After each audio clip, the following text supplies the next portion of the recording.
The holographic display flickered with angry red symbols as Ambassador Ava Reed walked through the curved corridor of the assembly hall. Her footsteps echoed against the transparent aluminum walls, each step measured and deliberate.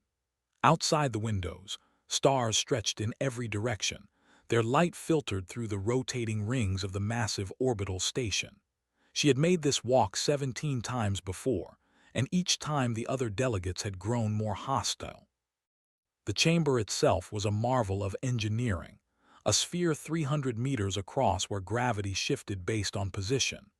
Delegates from 47 different species floated, sat, or clung to their designated platforms, each positioned according to their world's status in the galactic hierarchy.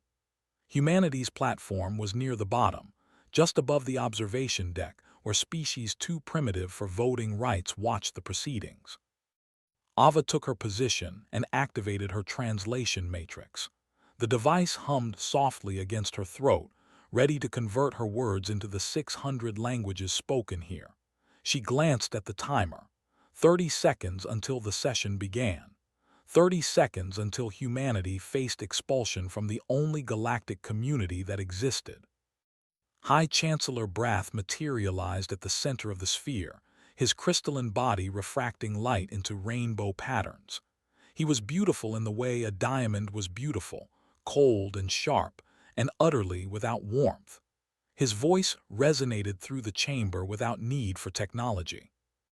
"We gather to address the human question," Brath announced. 80 years ago, this species achieved faster than light travel using chemical propulsion.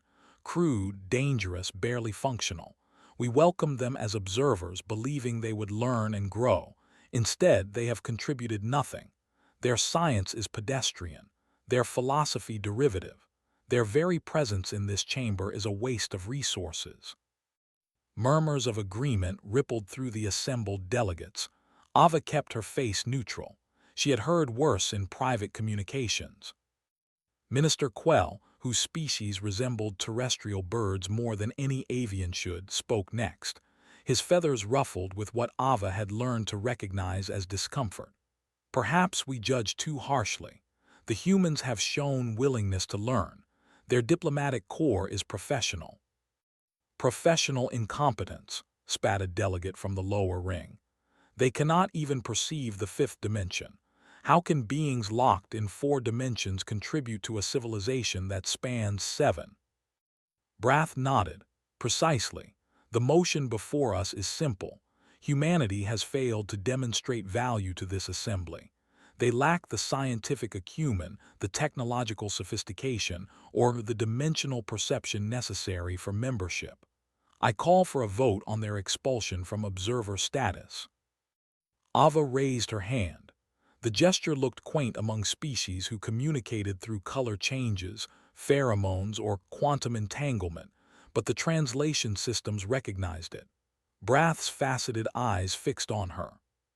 "The human delegation wishes to speak." His tone made it clear how little her words would matter. "I do." Ava's voice was steady.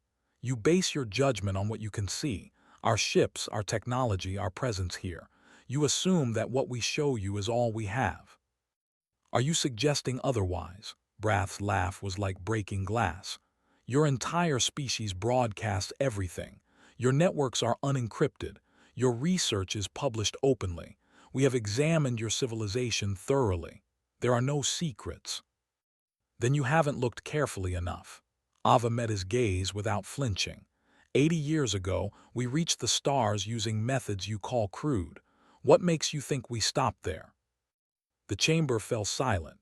Even the constant background hum of translation matrices seemed to pause. "Empty threats from a desperate species," Brath said, but something in his voice had shifted. "Very well, let us vote. All in favor of expelling humanity from observer status." Platforms lit up across the chamber. 39 voices declared their agreement, some with enthusiasm, others with resignation. 8 platforms remained dark, Quells among them. "The motion passes," Brath declared. "Humanity, you have 7 days to remove your delegation and all personnel from assembly space. This session is concluded." Ava gathered her materials without hurry. She nodded to Quell as she passed his platform, receiving a subtle dip of his crested head in return. The corridor outside was empty. Most delegates used personal transporters to return to their ships. Humans still walked. Her communication device chirped. Admiral Price's face appeared in miniature above her wrist. I watched the session. They actually did it. They did. Ava allowed herself a small smile now that she was alone. Predictable, really. How long until the Vorkathi arrive? Intelligence estimates 72 hours, maybe less. Price's expression was grim. Should we warn them? We tried that 3 years ago. They called our data fabricated and our concerns paranoid. Ava reached the docking port where her transport waited. No, Admiral, let them learn the hard way. And if they don't call for help, they will. Ava stepped into the transport and sealed the hatch. Through the viewport, the assembly hall gleamed against the stars, a monument to a civilization that thought itself untouchable. Fear has a way of making even the arrogant humble. Just make sure the seventh veil is ready. She's been ready for 5 years, Price said. The question is whether they'll believe what they see. They'll believe it. Ava settled into her seat as the transport disengaged from the station. They won't have a choice. The transmission ended. Ava closed her eyes and thought of Dr. Okonkwo, whose funeral she had attended 15 years ago. The woman who had discovered that human consciousness existed in 7 dimensions, who had proven mathematically what mystics and poets had always known, that humans perceived reality in ways other species could not. Outside, the assembly station grew smaller against the infinite dark. Inside, 47 species congratulated themselves on removing a primitive burden from their perfect society. None of them noticed the distortion in space near Sector 17, where sensors showed nothing but empty void. None of them detected the massive vessel that hung in a dimension their instruments could not measure, waiting patiently for orders that would come all too soon. Director Lin stared at the display wall in Earth Defense Command, watching as red markers multiplied across the star chart like a spreading infection. Each marker represented a Vorkathi warship, and there were already thousands of them emerging from the dark space beyond the galactic rim. The invasion fleet was larger than intelligence had predicted, and intelligence had predicted it would be catastrophic. Confirm those numbers, she said to the technician at the nearest console. Confirmed, Director. 10,300 and counting. They're still coming through. The technician's hands shook slightly as he worked. Assembly forces are mobilizing, but they're scattered across 12 sectors. It'll take hours to concentrate them. Lin watched the tactical projection rotate slowly in the air before her. The Vorkathi had chosen their entry point with precision, appearing in a region where assembly defenses were thin and response times would be slow. It was almost as if they had studied the galactic military deployments for years before attacking. They probably had. Communications from the assembly, another officer reported. They're sending a general distress call to all member species and observers. Including us, Lin raised an eyebrow. Including us. High Chancellor Brath himself is on the emergency channel. Put it through. The wall display shifted to show Brath's crystalline form, but the usual arrogance was gone. His facets were dim, and his voice carried an edge of desperation that Lin had never heard before. All assembly members and allied species, this is an emergency directive. Unknown hostile forces are invading in overwhelming numbers. We require immediate military assistance. All available vessels are to report to Rally Point Gamma 7. The message repeated in hundreds of languages. Lin let it play while she considered her response.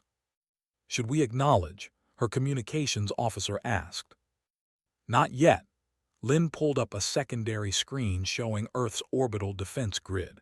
73 vessels visible on conventional sensors, all of them older models that the assembly had seen during previous exchanges.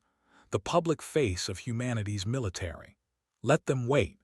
How long until the Vorkathi reach the first inhabited systems? 18 hours at their current speed. And the assembly response.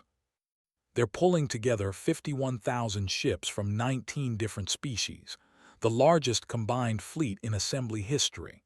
The tactical officer highlighted the converging forces. They're confident the numbers will be enough. Lin almost felt sorry for them. Almost. 3 days passed. The assembly fleet met the Vorkathi armada at the border of the Helios cluster, and what followed was not a battle but a slaughter. The Vorkathi vessels phased in and out of normal space, appearing inside the assembly, defensive formations and firing before shields could respond. Energy weapons passed harmlessly through the enemy ships, which seemed to exist in multiple dimensions simultaneously. Within 4 hours, 15,000 assembly vessels had been destroyed. The survivors retreated in chaos while the Vorkathi pressed forward, their advance unstoppable. Brath's next message was stripped of all pretense. This is High Chancellor Brath to all species, all allies, all observers. We are facing extinction. The enemy cannot be fought with conventional weapons. If anyone possesses technology or knowledge that can help, we beg you to come forward. Pride no longer matters. Survival is all. Lin watched the message in the command center, surrounded by Earth's senior military leadership. Admiral Price stood beside her, his expression carefully neutral. "Still want to wait?" he asked quietly. "Send the response," Lin said.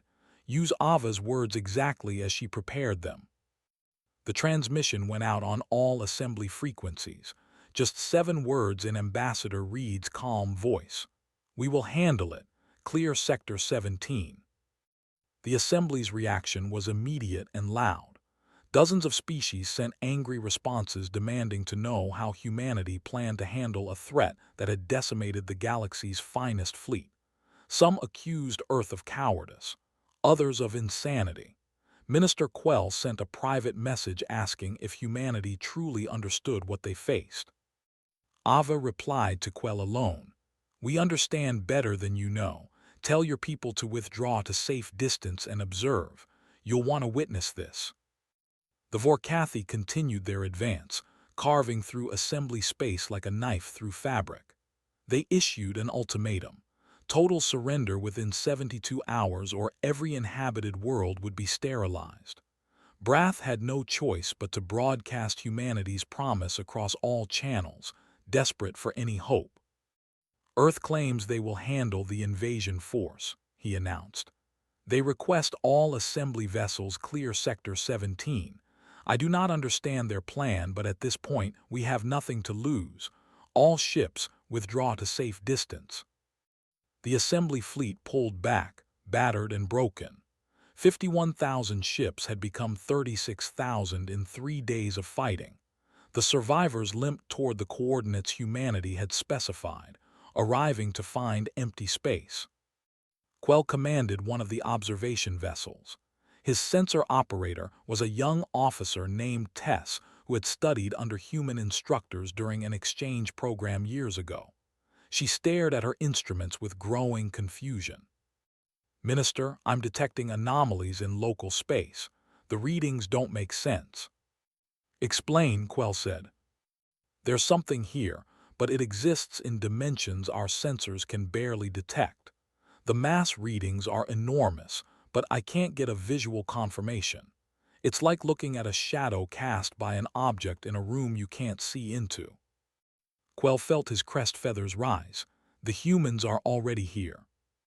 "I think they've been here the whole time, sir. We just couldn't see them." The Vorkathi fleet entered Sector 17 in pursuit of the retreating assembly forces. 10,000 warships moving in perfect formation, confident in their technological superiority. They had crushed every defense. They had phased through every shield. They believed themselves invincible. Then reality began to tear.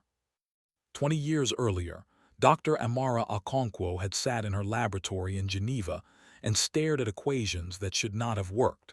The mathematics were sound, checked and rechecked by 3 different quantum computers. but the implications were impossible. Or at least, they contradicted everything humanity thought it knew about consciousness and reality. Her research partner, Dr. Yuki Sato, had brought coffee and found her still at the same desk 12 hours later. "You haven't moved."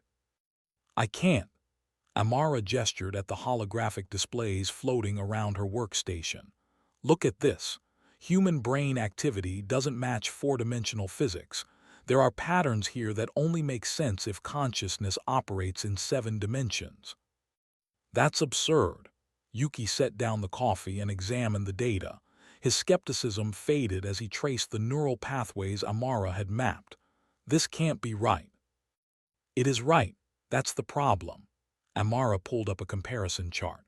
"Every other species we've studied processes information linearly. Cause, effect, time flowing forward. But human cognition jumps. We make intuitive leaps that bypass logical steps. We dream in narratives that don't follow physical laws. We create art that expresses concepts which don't exist in observable reality." "You're saying we're perceiving higher dimensions unconsciously." "I'm saying we exist in them." Amara highlighted a section of brain scan data. "The hippocampus doesn't just store memories in sequence. It stores them in a 7-dimensional matrix that our conscious mind flattens into linear narrative. That's why memory is so unreliable, why two people remember the same event differently. We're trying to compress higher dimensional experience into lower dimensional language." Yuki sat down slowly. "If this is true, if we could make that perception conscious and controlled, the technological applications would be unlimited." Amara smiled, but her eyes were worried. "Which is why we need to be very careful about who we tell." The conversation had taken place in a secured laboratory that officially didn't exist. Within a week, the research was classified at the highest levels. Within a month, 6 governments had pooled resources to build on Amara's discovery. Within a year, the first prototype 7th-dimensional interface had been tested. Dr. Okonkwo had died in a car accident before seeing her work come to fruition, but her equations had given humanity something no other species possessed: a roadmap to dimensions they naturally inhabited but had never consciously explored. In the present, Captain Foster stood on what should have been the bridge of the 7th veil, except bridges implied a fixed location in 3-dimensional space. This was more like standing inside a thought, surrounded by flowing data that represented the ship's position across multiple dimensional axes simultaneously. "Vorkathi fleet entering firing range," reported the navigation officer, whose console showed enemy positions as geometric shapes that rotated through configurations impossible in normal space. "They're phasing into attack formation." Foster watched the tactical display with calm attention. The Vorkathi were impressive. Their technology allowed them to skip sideways through the 5th dimension, appearing and disappearing from normal space like fish breaking the surface of water. To species locked in 4 dimensions, they were nearly invincible. "Nearly? How many dimensions are they using?" Foster asked. 5 confirmed," said Science Officer Dr. Patel. "They're phase shifting between dimensions 3 through 5, very sophisticated for a species we've never encountered before. But not sophisticated enough."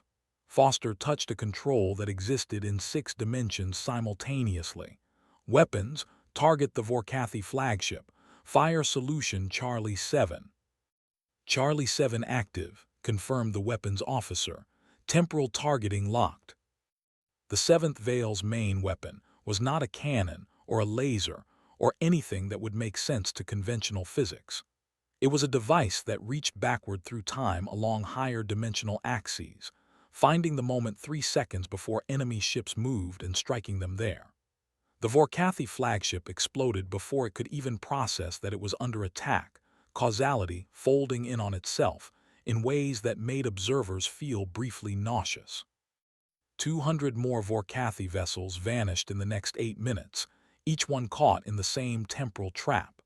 The remaining fleet tried to retreat into higher dimensional space, But they made a fatal error.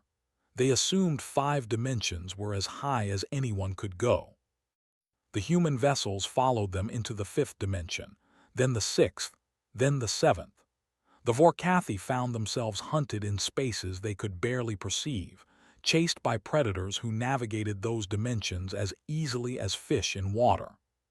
Fleet Commander Ro, the Vorkathi warlord, watched his tactical display with growing horror as his ships were picked off one by one. How is this possible? We are the Dimension Walkers. We spent 10,000 years developing phase shift technology. His science officer's mandibles clicked in distress. Sir, the humans aren't using technology to access higher dimensions. The dimensional shifts are originating from organic sources, from their brains themselves. That's impossible. Clearly it is not. Ro tried one final gambit, ordering his remaining ships to scatter across multiple dimensional layers simultaneously. It bought him 30 seconds before the human vessels appeared in all layers at once, their weapons firing in synchronized bursts that created cascading dimensional collapse. The Vorkathi ships had nowhere left to hide. On the assembly observation vessels, Minister Quell watched sensors struggle to track a battle taking place across dimensions his species had never imagined existed. Beside him, Tess worked frantically to record everything. How many human ships? Quell asked. I count 53 vessels, but that number keeps changing. I think they're moving through dimensional space too quickly for our sensors to track consistently. Tess looked up from her console. Minister, the Vorkathi fleet is gone. All 10,000 ships, destroyed or captured in under 2 hours. Quell's crest feathers went completely flat. And the human casualties? None detected, sir. In the center of Sector 17, the 7th veil hung in space that was simultaneously empty and full, visible and invisible, here and elsewhere. On what might have been a bridge, Captain Foster logged the engagement in a report that would eventually be declassified. Target neutralized, she said quietly. Time to introduce ourselves properly. The 7th veil emerged from higher dimensional space like a flower opening in reverse, reality folding around it as it transitioned into frequencies the assembly sensors could actually detect. The vessel was enormous, 40 kilometers from bow to stern, but size was almost irrelevant compared to its appearance. The hull seemed to shift as observers looked at it, angles changing based on viewing position in ways that made geometry weep. One moment it appeared crystalline and faceted like Brath's own body. The next it looked organic, all curves and flowing surfaces. The truth was that it existed in both states simultaneously, appearing different because observers were seeing slices of a 7-dimensional object projected into 3-dimensional space. Tess felt her eyes water as she tried to focus on the image. I can't get a stable reading. Every sensor suite is giving me different measurements. Stop trying to measure it conventionally, said Minister Quell softly. You're seeing something that exists in more dimensions than we can perceive. Of course our instruments are confused. On the assembly flagship, High Chancellor Brath demanded answers from his science team. How large is that vessel? What is its weapons capacity? What is it made of? The scientists gave him 9 different answers to the first question alone. The ship was 40 kilometers long. It was 12 kilometers long.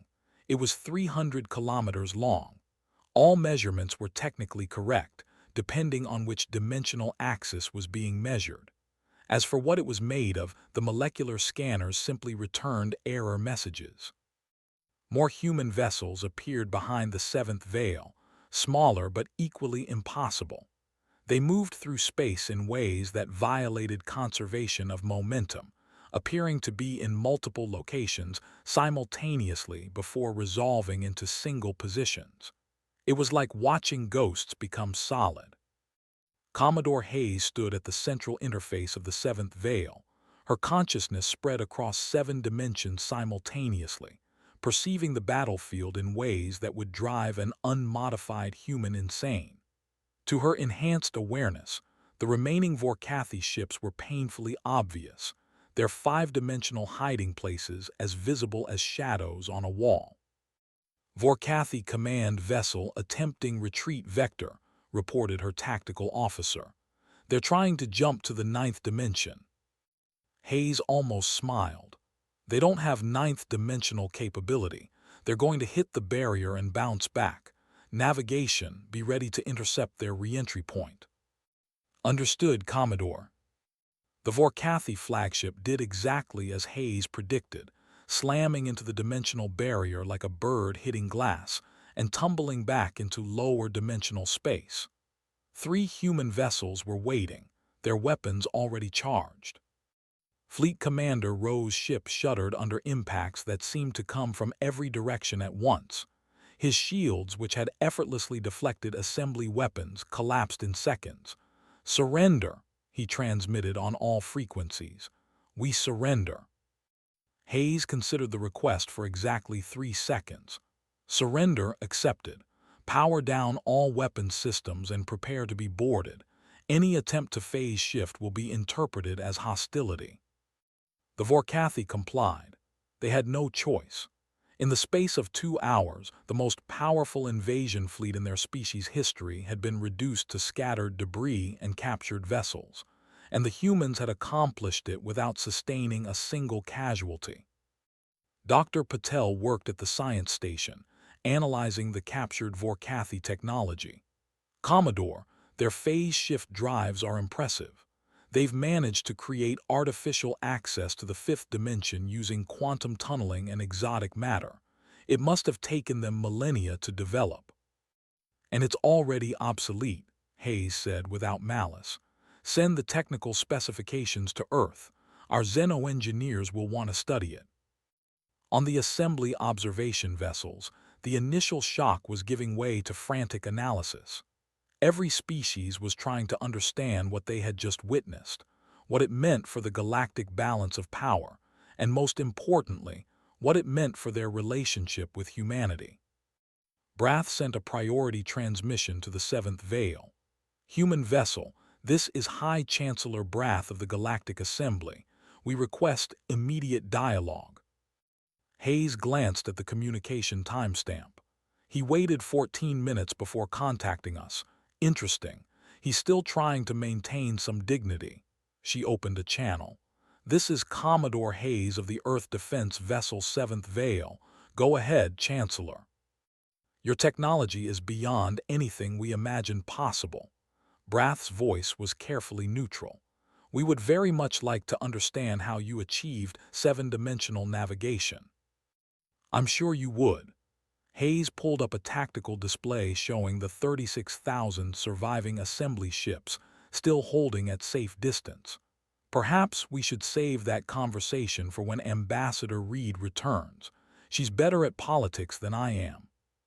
"Of course, but surely you can tell us something. How long have you possessed this capability?" 20 years of development," Hayes said. 5 years of active deployment. And before you ask, yes, we knew about the Vorkathi. Our deep space monitoring detected their probe vessels years ago. We've been preparing for this invasion specifically." The channel was silent for several seconds. "You knew. You could have warned us." "We tried, Chancellor. 3 years ago, Ambassador Reed presented intelligence about hostile forces massing beyond the rim. Your Science Council declared our data fabricated, called us paranoid and dimension-locked." Hayes let that sink in. "You made it very clear you didn't value human input, so we stopped offering it." Brath's crystalline form seemed to dim slightly on the viewscreen. "I see. And now you've saved us from extinction using the very dimensional perception we mocked you for lacking." "We never lacked it, Chancellor. We just weren't ready to show you yet." Hayes gestured and the transmission ended. She turned to her crew. "Begin recovery operations. I want every piece of Vorkathi technology cataloged, and someone get me Ambassador Reed. She's going to enjoy this next part." Outside the 7th Veil, the assembled species of the galaxy looked at the massive vessel and finally understood the truth. Humanity had not been struggling to keep up with galactic civilization. They had been quietly surpassing it, working in dimensions the rest of the galaxy couldn't even see. Ambassador Ava Reed returned to the assembly hall exactly 7 days after her expulsion, but this time the atmosphere was different. The various delegates didn't lounge in their designated platforms with casual arrogance. They sat rigid, attentive, some openly nervous. Brath had called an emergency session, and every single species had sent their highest-ranking representatives. The human delegation now included Dr. Ian Park, a physicist who specialized in making complex concepts understandable to non-specialists. He was young for such a crucial role, barely 40, but he had a gift for clarity that Ava valued.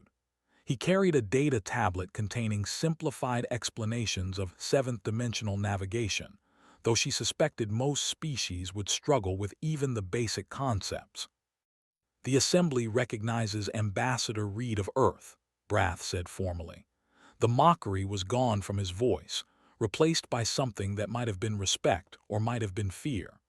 "We have requested this session to discuss recent events and to formally acknowledge that our previous judgment of humanity was in error." "In error," Ava repeated. She let the words hang in the air. "That's one way to phrase it, Chancellor." "We were wrong." Brath's facets caught the light sharply. "You saved us from an enemy we could not defeat. You possessed technology beyond our comprehension, and you chose to help despite our treatment of you. For that, we are grateful."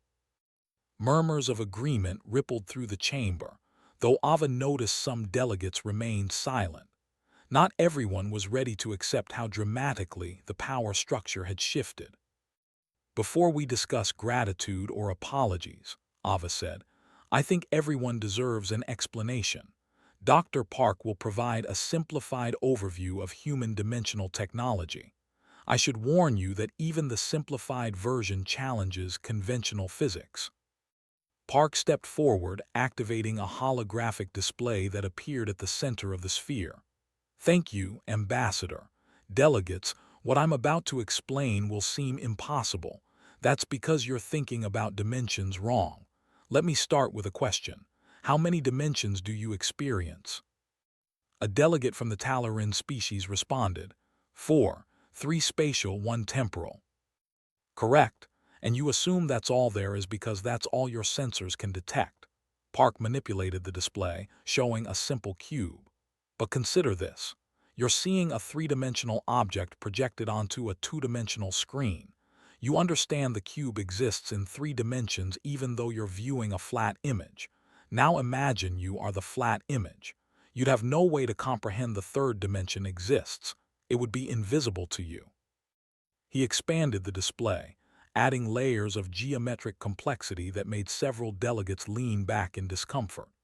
"Humans exist in 7 dimensions simultaneously, not because of technology, because of biology. Our consciousness naturally processes information across 7-dimensional space, but we've been unconsciously compressing it into 4-dimensional perception our whole existence." "That's impossible," said a Korean delegate. "We've scanned human biology extensively. You're carbon-based, same as 60% of spacefaring species." "Our bodies are carbon-based," Park agreed. "Our consciousness is not.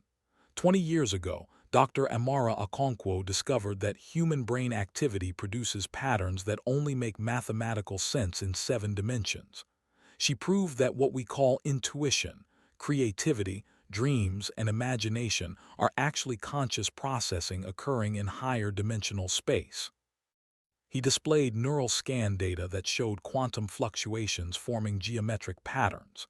"Every time a human has a sudden insight, experiences déjà vu, or creates something novel, we're accessing information from dimensional layers you can't perceive.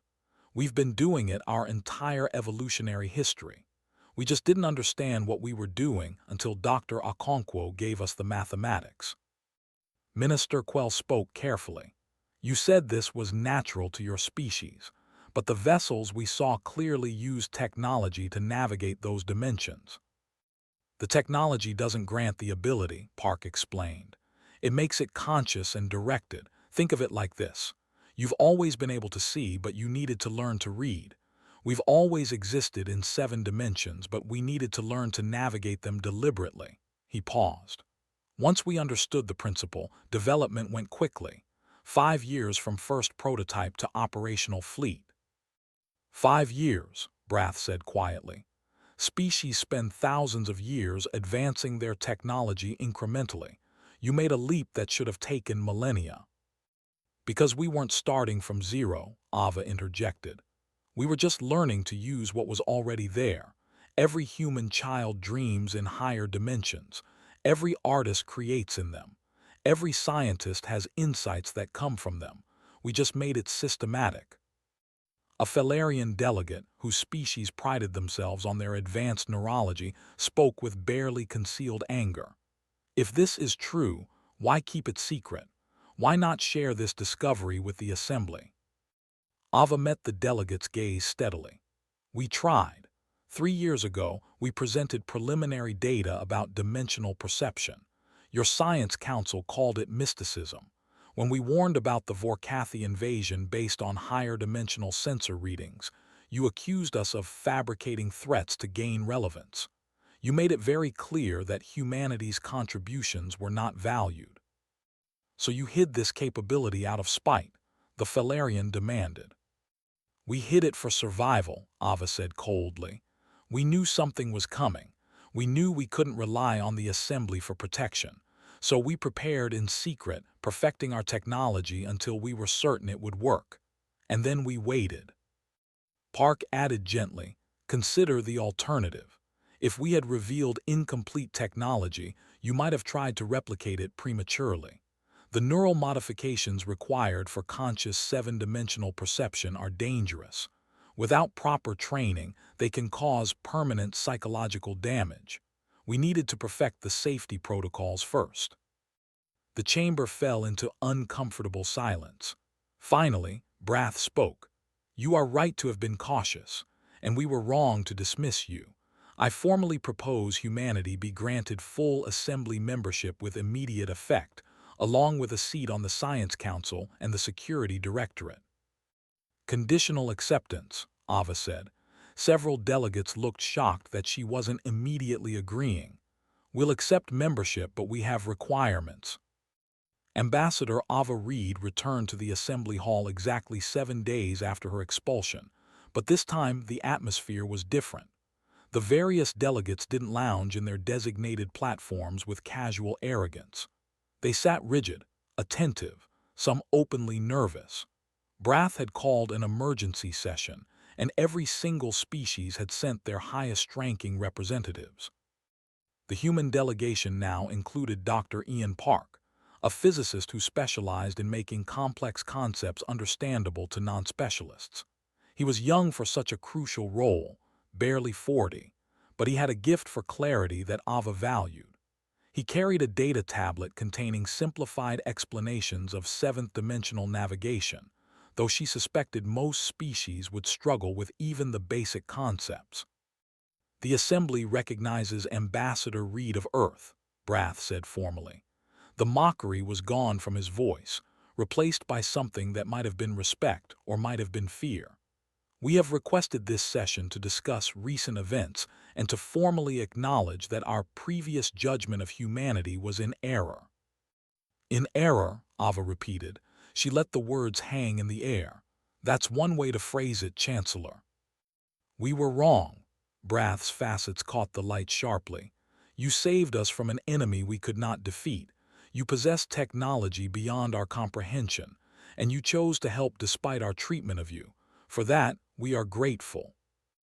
Murmurs of agreement rippled through the chamber, though Ava noticed some delegates remained silent. Not everyone was ready to accept how dramatically the power structure had shifted. Before we discuss gratitude or apologies, Ava said, I think everyone deserves an explanation. Dr. Park will provide a simplified overview of human dimensional technology.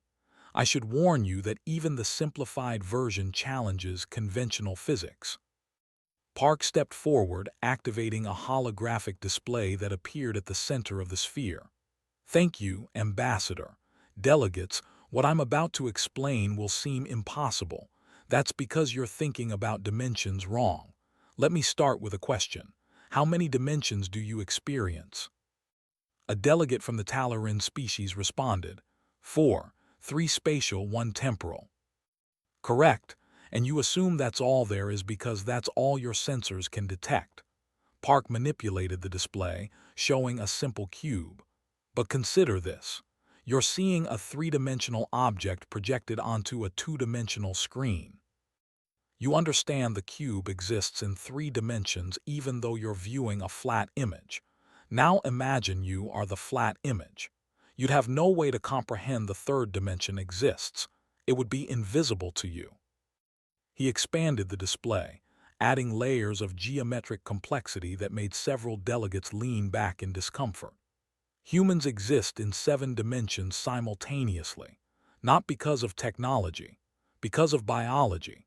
Our consciousness naturally processes information across 7-dimensional space, but we've been unconsciously compressing it into 4-dimensional perception our whole existence. That's impossible, said a Korean delegate. We've scanned human biology extensively. You're carbon-based, same as 60% of spacefaring species. Our bodies are carbon-based, Park agreed. Our consciousness is not. 20 years ago, Dr. Amara Okonkwo discovered that human brain activity produces patterns that only make mathematical sense in 7 dimensions. She proved that what we call intuition, creativity, dreams, and imagination are actually conscious processing occurring in higher dimensional space. He displayed neural scan data that showed quantum fluctuations forming geometric patterns. Every time a human has a sudden insight, experiences déjà vu, or creates something novel, we're accessing information from dimensional layers you can't perceive. We've been doing it our entire evolutionary history. We just didn't understand what we were doing until Dr. Okonkwo gave us the mathematics. Minister Quell spoke carefully. You said this was natural to your species, but the vessels we saw clearly used technology to navigate those dimensions. The technology doesn't grant the ability, Park explained. It makes it conscious and directed. Think of it like this. You've always been able to see, but you needed to learn to read. We've always existed in 7 dimensions, but we needed to learn to navigate them deliberately. He paused. Once we understood the principle, development went quickly. 5 years from first prototype to operational fleet. 5 years, Brath said quietly. Species spend thousands of years advancing their technology incrementally. You made a leap that should have taken millennia. Because we weren't starting from zero, Ava interjected. We were just learning to use what was already there. Every human child dreams in higher dimensions. Every artist creates in them. Every scientist has insights that come from them. We just made it systematic. A Felarian delegate, whose species prided themselves on their advanced neurology, spoke with barely concealed anger. If this is true, why keep it secret?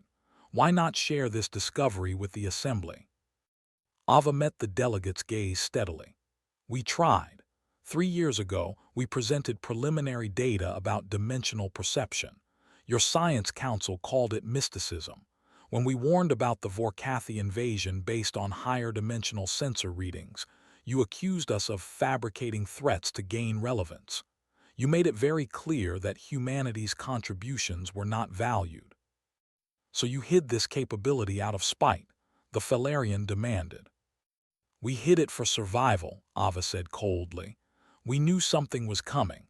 We knew we couldn't rely on the assembly for protection. So we prepared in secret, perfecting our technology until we were certain it would work. And then we waited. Park added gently, consider the alternative. If we had revealed incomplete technology, you might have tried to replicate it prematurely. The neural modifications required for conscious 7-dimensional perception are dangerous. Without proper training, they can cause permanent psychological damage. We needed to perfect the safety protocols first. The chamber fell into uncomfortable silence. Finally, Brath spoke. You are right to have been cautious. and we were wrong to dismiss you. I formally propose humanity be granted full assembly membership with immediate effect, along with a seat on the Science Council and the Security Directorate. Conditional acceptance, Ava said. Several delegates looked shocked that she wasn't immediately agreeing. We'll accept membership, but we have requirements. 6 months had transformed the galactic landscape in ways no one could have predicted. The Joint Research Station in Sector 17 floated in space that still made conventional sensors malfunction, a symbol of cooperation built in the shadow of humanity's greatest revelation. Ava Reed stood in the observation deck watching as a Quellian cadet successfully navigated a training vessel through fifth-dimensional space for the first time. The young officer's ship blinked out of normal space, hung suspended in higher dimensional coordinates for exactly 12 seconds, then reappeared 300 kilometers from its starting position. By human standards, it was child's play. By assembly standards, it was miraculous. 3 months ago, that pilot couldn't perceive anything beyond 4 dimensions, said Dr. Park, standing beside Ava with a tablet full of training metrics. Now they're starting to grasp the fifth. Quell's species shows remarkable aptitude for this. Their neural structure has more plasticity than we expected. How many species are making progress? Ava asked. 12 so far, out of the 23 enrolled in the program. The Quellians are leading. The Talorins are close behind. Some species are struggling with the conceptual framework, but that's expected. We're asking them to rewire how they perceive reality. Ava watched the training vessel attempt another jump. This time it flickered through sixth-dimensional space for just a moment before dropping back to the fifth. Progress, even if incremental. And the ones who aren't making progress. Not a failure of intelligence or capability, Park assured her. Just biology. Some species' neural architecture is too rigid to adapt. They can still benefit from human-operated dimensional vessels, but they'll never navigate themselves. That's not a judgment. Humans couldn't do half the things other species can do naturally. Down in the command center of the research station, Minister Quell was conducting his own observation. The seventh veil hung nearby, no longer hidden but still impossible to fully comprehend. Smaller human vessels patrolled the assembly borders now, welcomed where months ago they had been dismissed. The galaxy's defensive strategy had fundamentally changed. Ambassador Chen is here for the security briefing, his aide announced. Ava's replacement as primary human representative entered the observation deck. Ambassador David Chen was older than Ava, with decades of diplomatic experience and a calmer temperament. Where Ava had been necessarily confrontational, Chen was building bridges. The transition had been deliberate. Minister Quell, Chen greeted him warmly. I hope you don't mind, but I brought some concerning intelligence to share before the official briefing.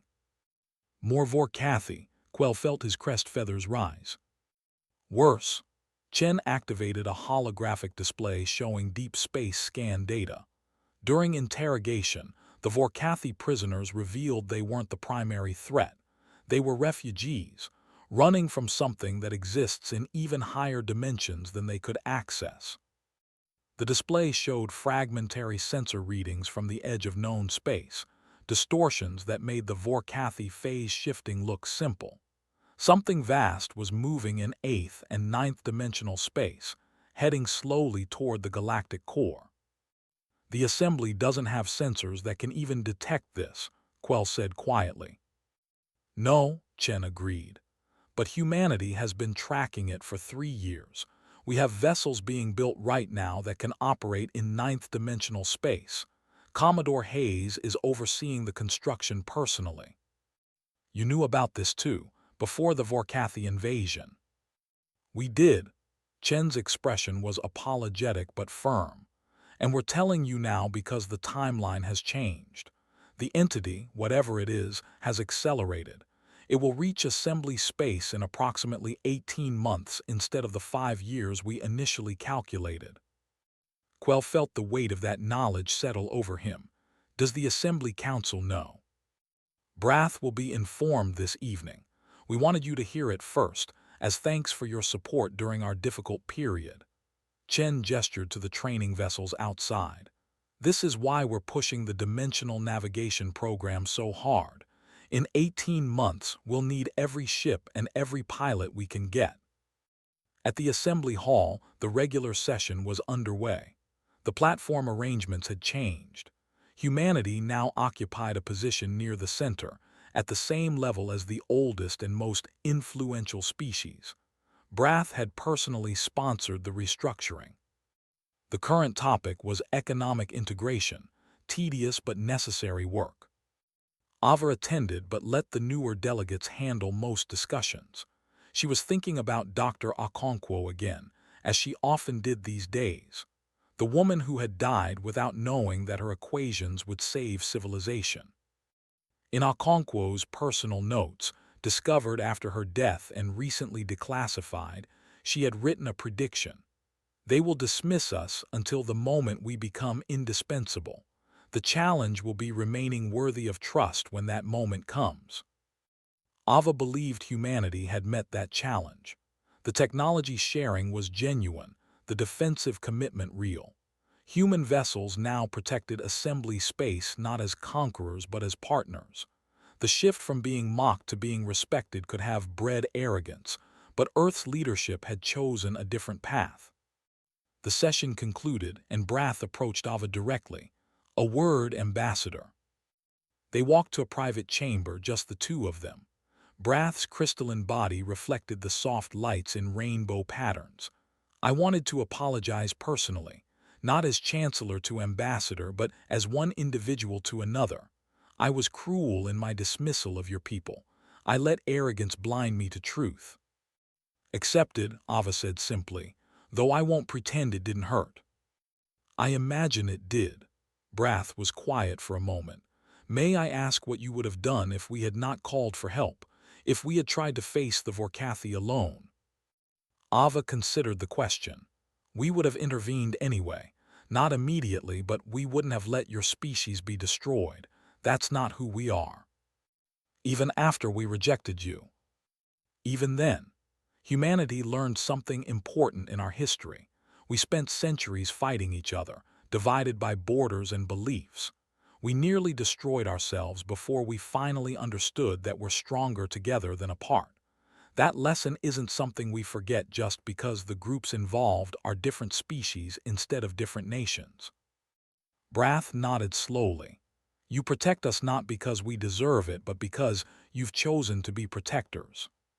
"Something like that." Outside, the stars shone with ancient light.